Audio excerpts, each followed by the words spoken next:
Hello everyone, welcome to Vishnu IAS academy. Hope your all doing well. ఈరోజు మనం ఒక important topic గురించి చిన్న బ్రీఫ్గా డిస్కస్ చేద్దాం రండి. అదేంటంటే ఈరోజు మనం స్టేట్,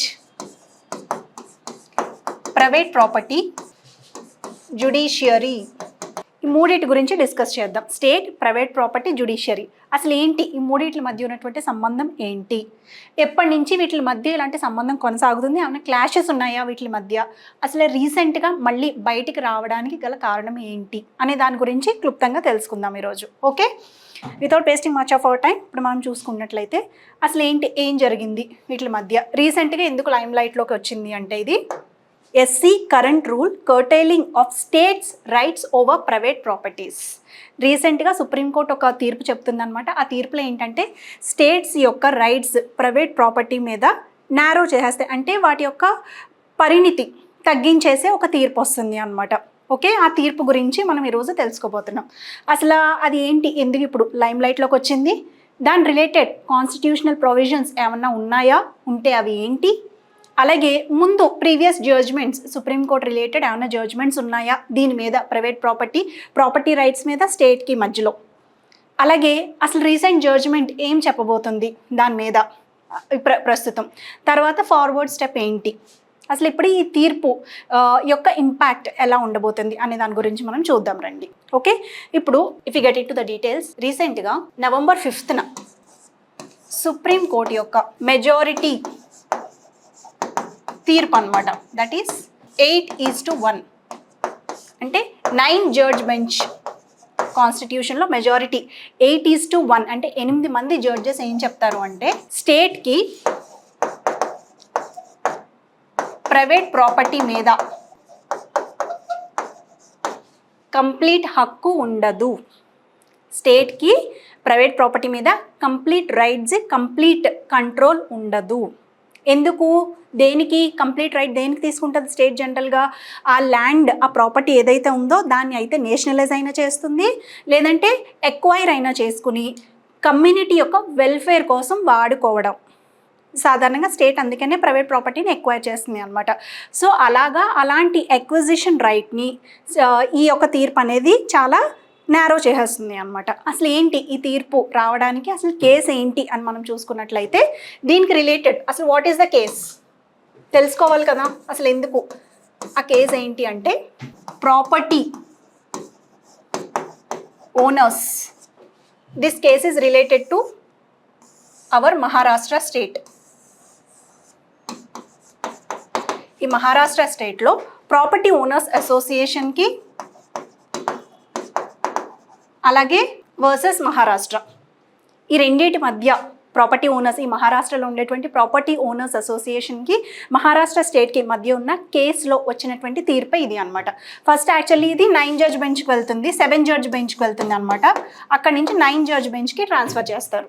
ఓకే, ఇది కేసు గురించి క్లుప్తంగా. ఈ కేసు ప్రకారం ఏంటి అసలు మనం చూసుకుంటే, ఏం లేదండి, ఇది మనకి శిథిలం అయిపోయిన బిల్డింగ్స్ ఏమైనా ఉంటాయి కదా, పాడుపడిపోయిన బిల్డింగ్స్ కానీ, లేదంటే చాలా రోజుల నుంచి అద్దెకి ఎవరైతే ఉంటున్నారో అలాంటి బిల్డింగ్స్ కానీ, అవి సరిగ్గా ఉండవు, ఫెసిలిటీస్ అవి సరిగ్గా లేకపోయినప్పటికీ కూడా అద్దెలకు ఉంటారు పాపం, పావర్టీలో ఉంటున్నటువంటి జనాలు, అవునా, పేదరికంలో ఉన్నటువంటి జనాలు. అలాంటి ఇళ్ళలన్నింటినీ కూడా 70% యాజమాన్యం యొక్క, లేదంటే తర్వాత అక్కడ నివసిస్తున్నటువంటి జనాల యొక్క కన్సెంట్ తోటి, అంటే పర్మిషన్ తోటి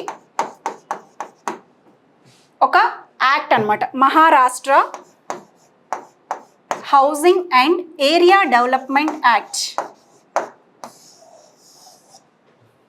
Maharashtra housing and area development act అనేది పాడైపోయిన బిల్డింగ్స్ అయినా అవ్వచ్చు, లేదంటే కనుక ఫెసిలిటీస్ సరిగ్గా లేని బిల్డింగ్స్ అయినా అవ్వచ్చు, ఆ బిల్డింగ్స్లో ఉంటున్నటువంటి 70% పీపుల్ యొక్క పర్మిషన్ తీసుకుని దాన్ని మళ్ళీ రిజ్యూవినేట్ చేస్తుంది, అంటే రిపేర్ చేస్తుంది అనమాట. రిపేర్ చేసి మళ్ళీ తిరిగి అయితే వాళ్ళకైనా ఇచ్చేస్తుంది రిటర్న్, లేదు రెండోది ఏంటి అంటే, ప్రాబ్లం ఎక్కడ వచ్చిందంటే తిరిగి రిటర్న్ ఇచ్చేయడం, బాగు చేయడం పెద్ద సమస్య ఏమి కాదు, అది రిపేరింగ్.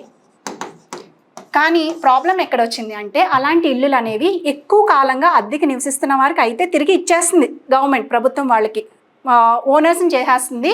లేదు అంటే కనుక ఇవి ఎవరికైతే ఇళ్ళలు లేవో వాళ్ళందరికీ తిరిగి పంచిపెట్టేస్తుంది అనమాట. అక్కడ ప్రాబ్లం అవుతుంది. అయితే వాళ్ళకి ఇచ్చేయడమైనా, గివింగ్ దెమ్ అవే,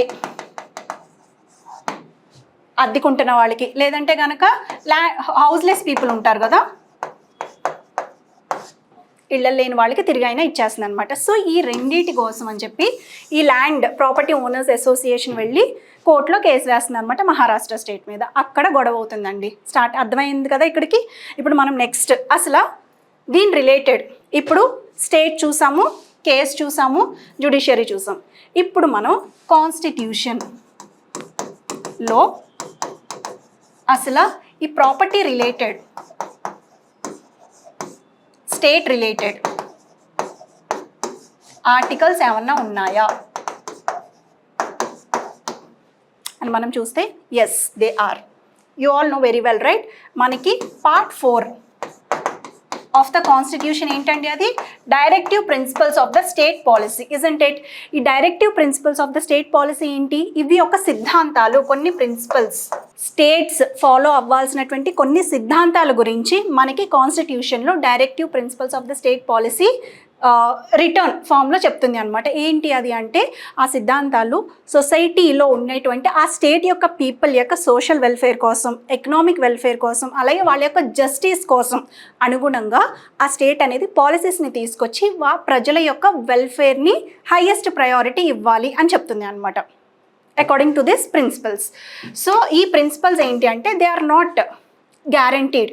ఇవి గ్యారంటీ ప్రిన్సిపల్స్ కాదు, కానీ ఫాలో అవ్వాల్సిందే ఒక స్టేట్ అనేది. మనకి ఫండమెంటల్ రైట్స్ ఉంటే they are guaranteed by our judiciary కదా.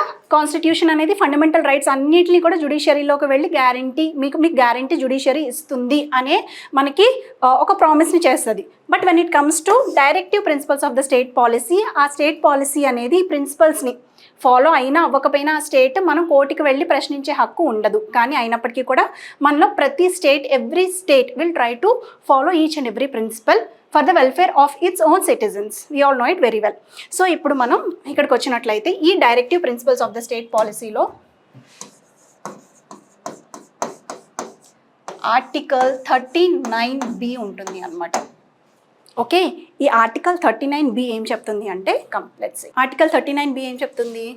Says that ownership and control of the material resource of the community are so distributed as best to subserve the common good. అంటే ఆ particular స్టేట్లో ఉన్నటువంటి material resources, కమ్యూనిటీకి చెందినటువంటి material resources ఏమైతే ఉన్నాయో అవన్నీ కూడా స్టేట్ కంట్రోల్లోకి తెచ్చుకుని ఆ కమ్యూనిటీ వెల్ఫేర్ కోసం ఆ యొక్క మెటీరియల్ రిసోర్సెస్ని యూజ్ చేయొచ్చు. అది ల్యాండ్ అవ్వచ్చు, మైన్స్ అవ్వచ్చు, ఫారెస్ట్ అవ్వచ్చు, ఓకే, బీట్ ఎనీథింగ్ అనమాట. ప్రైవేట్ ప్రాపర్టీ అయినా అవ్వచ్చు, పబ్లిక్ ప్రాపర్టీ అయినా అవ్వచ్చు. సో అక్కడ ఉన్నటువంటి ఆ మెటీరియల్ రిసోర్స్ ఏదైతే ఉందో కమ్యూనిటీ యొక్క మంచి కోసం, అంటే కమ్యూనిటీ బాగుపడడానికి, ఆ పర్టికులర్ స్టేట్లో ఉన్న సిటిజన్స్ బాగుపడడానికి యూజ్ చేసే హక్కు మనకి స్టేట్కి ఇస్తుంది అనమాట ఈ directive principles of the state policy. Okay, according to article 39B. Very good. దీని ప్రకారం సో ఇప్పుడు నెక్స్ట్ మరి ప్రాబ్లం ఎక్కడ వచ్చింది ఇది?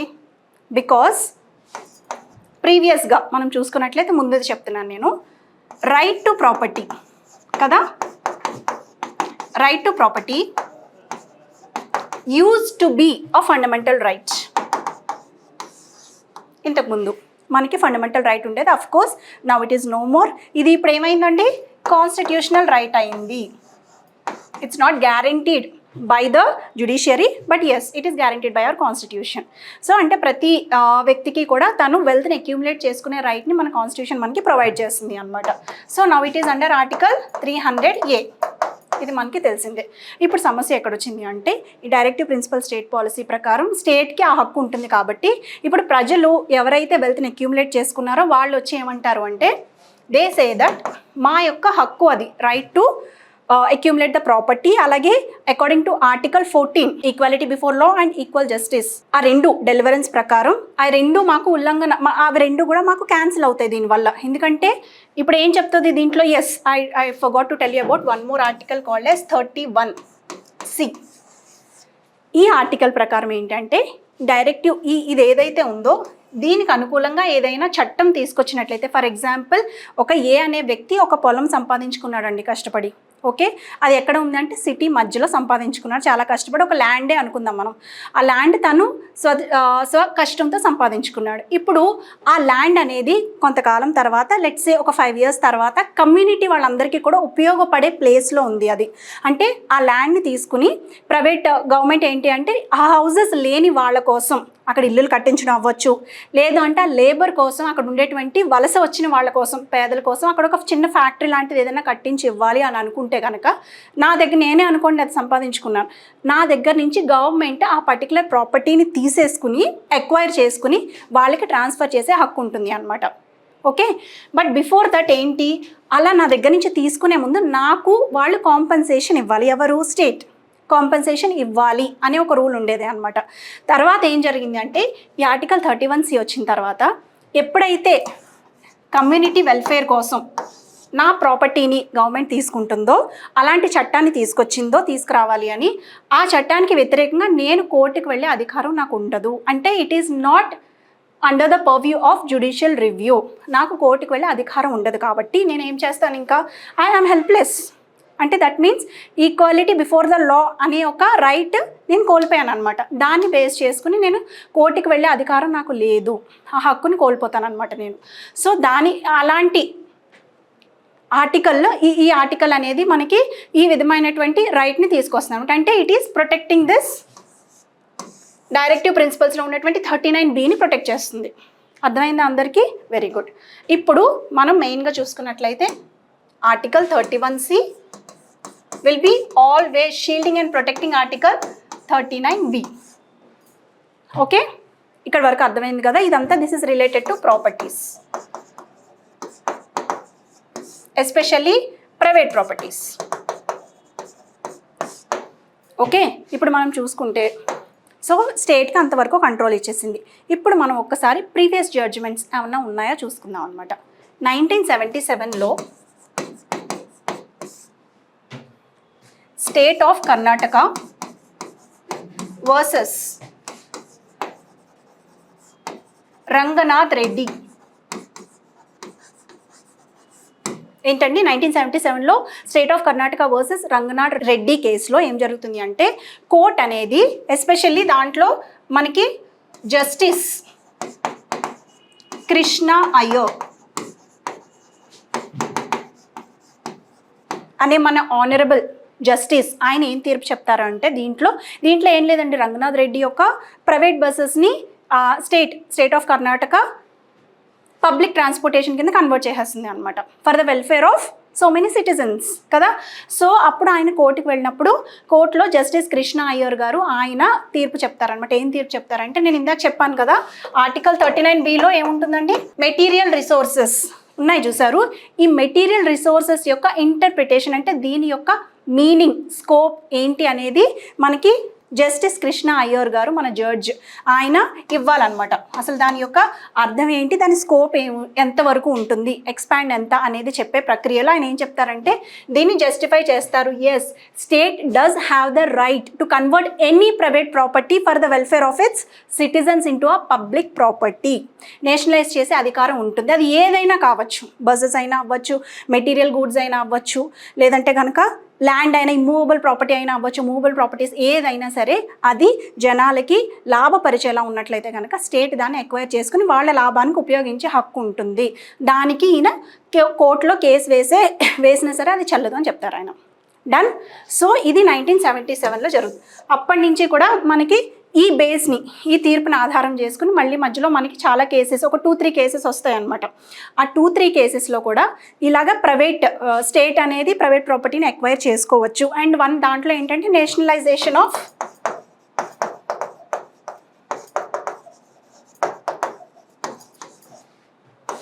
Coke ovens.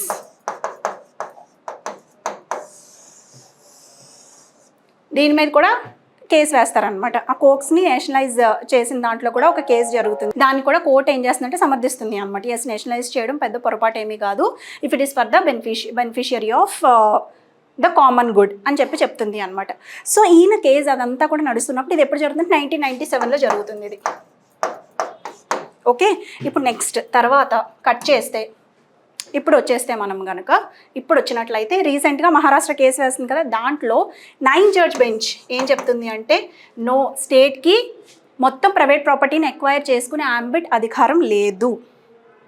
కొన్ని యాక్చువల్లీ రిజర్వ్ అయి ఉంటాయి, ఆ పర్సన్కే రిజర్వ్ అయి ఉంటాయి. అసలు యాక్చువల్లీ దీంట్లో మెటీరియల్ రిసోర్స్ అనే డెఫినేషన్ని చాలా బ్రాడ్ వ్యూలో చూస్తాయి అన్నమాట. అంటే అసలు యాక్చువల్లీ ఎక్వైర్ చేసుకునే ప్రైవేట్ ప్రాపర్టీ దాని వాల్యూ ఎంత ఉంటుంది, అసలు నిజంగానే దాని స్కోప్ ఆఫ్ యూజ్ ఎంత for public good,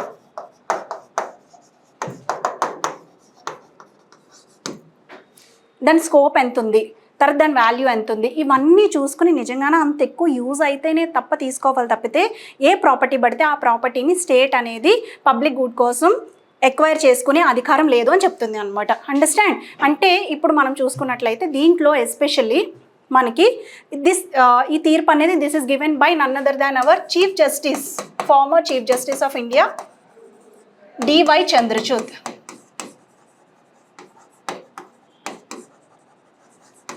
farmer justice అని ఎందుకన్నానండి, ఈరోజు మన కొత్త జస్టిస్ గారు ఈరోజే ప్రమాణ స్వీకారం చేశారు కాబట్టి హీఈస్ అ ఫార్మర్ చీఫ్ జస్టిస్ అనమాట. సంజయ్ గారు చేశారు కాబట్టి హీఈస్ అ ఫార్మర్ చీఫ్. ఈయన చెప్తారనమాట స్టేట్కి ప్రతిదీ మన farmer chief justice of India తీర్పు చెప్తారనమాట.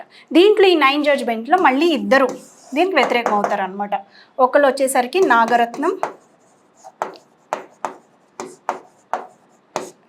Nagaratna chief justice and Dhulia, justice Dhulia. ఈ నాగరత్న చీఫ్ జస్టిస్ గారు ఏమో ఆమె ఏం చెప్తారంటే పార్షియల్గా అగ్రీ అవుతారు దీనికి. ఎస్, ఓకే, చాలా వరకు కూడా ప్రైవేట్ ప్రాపర్టీని వాళ్ళ స్వాధీనంలోనే ఉంచాలి ఎవరైతే సంపాదించుకున్నారో వాళ్ళు. But when it is really essential for the good of the public తీసుకోవచ్చు, తప్పలేదని ఎవరు చెప్తారు. బట్ ధూలియా గారు వచ్చేసరికి he will totally support 1977 justice Krishna Iyer గారు తీర్పే సపోర్ట్ చేస్తారనమాట. లేదు, పబ్లిక్ గుడ్ కోసం ఏదన్నా అవసరం అయితే మనం గవర్నమెంట్ ఖచ్చితంగా స్వాధీనం చేసుకోవాలి, అదే కదా that is the sole principle of directive principles of the state policy అని చెప్తారు ఆయన. So he still disagrees with the majority justice that has been delivered today. ఇప్పుడు ఫైనల్గా మనం ఈ తీర్పు వల్ల వే ఫార్వర్డ్, అసలు ఇంపాక్ట్ మనం ఏం తెలుసుకోవచ్చు, ఇంపాక్ట్ ఏంటి, వాట్ కెన్ వి నో అని చూస్తే మనకేమవుతుందండి, సుప్రీంకోర్టు అనేది ఒక బ్యాలెన్స్డ్ అప్రోచ్లోకి వచ్చినట్టు మనకు తెలుస్తుంది. బ్యాలెన్స్డ్ అప్రోచ్ ఎందుకన్నాను, అసలు ఈ తీర్పు ప్రకారం సుప్రీంకోర్టు ఏం చెప్తుంది అంటే జస్టిస్ 9 జడ్జ్ బెంచ్ ఏం చెప్తుంది అంటే ఎస్, ఒకప్పుడు మనది ఎలా అంటే స్టేట్కి హయ్యెస్ట్ అథారిటీ ఉండేటువంటి ఎకానమీ, అంటే పబ్లిక్ గుడ్ కోసం మనం సోషలిస్ట్ మోడల్ని ఎక్కువగా ఫాలో అయ్యేవాళ్ళం for the socialist economic model. అంటే దీని ప్రకారం ఏంటి, స్టేట్కి ఆ ఎకానమీలో ఉండే ప్రాపర్టీ, దాని కిందకు వచ్చే ప్రతి ప్రాపర్టీ మీద దానికి కంప్లీట్ హక్కు ఉంటుంది. కానీ ఇప్పుడు చేంజ్ అయినటువంటి ఎకనామిక్ సినారియోస్ అవ్వచ్చు, అప్డేట్ అయినటువంటి సిచ్యువేషన్స్ అవ్వచ్చు, వాటి ద్వారా చూసుకున్నట్లయితే now we have entered into a phase of liberal ఎకానమీకి ఎప్పుడైతే మనం ఎంటర్ అయ్యామో ఇక్కడ ఏంటంటే ప్రైవేట్ ప్లస్ పబ్లిక్ రెండూ కలిసి కోఆపరేషన్ మీద మాత్రమే ఎకనామిక్ డెవలప్మెంట్ అనేది బాగా జరిగే అవకాశం ఉంటుంది అనే కోర్టు అబ్జర్వ్ చేసింది. And finally third most important thing ఏంటంటే ప్రతి ఇండివిజువల్కి వెల్త్ అక్యూములేట్ చేసుకునే రైట్ ఉంది, దాన్ని ఎవరు కూడా తీసివేయలేరు అని కూడా కోర్టు చెప్తుంది అనమాట. Every individual has the right to accumulate wealth are property. ఆ రైట్ వాళ్ళకి ప్రతి పర్సన్కి ఉంది కనుక స్టేట్ అనేది ఏంటంటే before taking away that property from him it has to think over అని చెప్తుంది అనమాట.